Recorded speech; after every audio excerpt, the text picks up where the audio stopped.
to go back to our conversation surrounding the day of protest that it's been. And just a reminder, we are now live on X Spaces and our conversation with my guests continues. But first, let's talk about this one. The US-based Ford Foundation on Tuesday rejected accusations by Kenyan President William Ruto that it was sponsoring, quote, anarchy and funding deadly anti-government protests. As Willie Lusige reports, the foundation dismissed the allegations but asserted that it acknowledged the right of Kenyans to peacefully advocate for a better country, as was the motive of the protests. We want peace. The Ford Foundation on Tuesday dismissed President William Ruto's accusations of funding ongoing anti-government protests in the country, which have turned chaotic. The organization, however, maintained that it was the right of the Kenyans to peacefully advocate for a better country, as was the motive of the protests.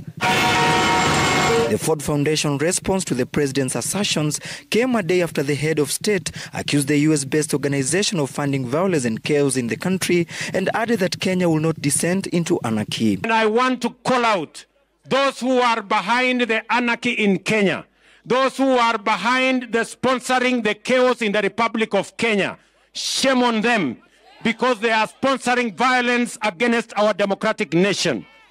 Mimi nataka niulize watu wa Ford Foundation watuambie hiyo pesa wanatoa ifanye fujo ndio wapate faida gani?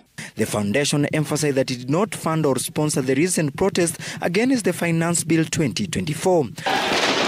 The protests began on June 18th and resulted in the loss of lives and injuries for hundreds of Kenyans, destruction of property and withdrawal of the bill.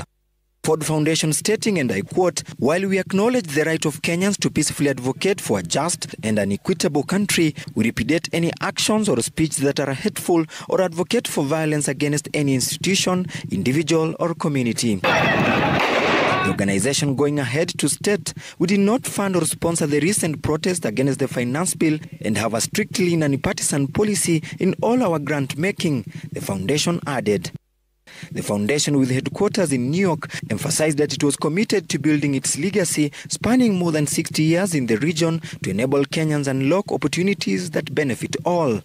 The foundation added that it will continue to support Kenya in its development and leadership on African and global stage, as witnessed in the support for the inaugural African Climate Summit in Nairobi last year. Willie Lusige, Citizen TV.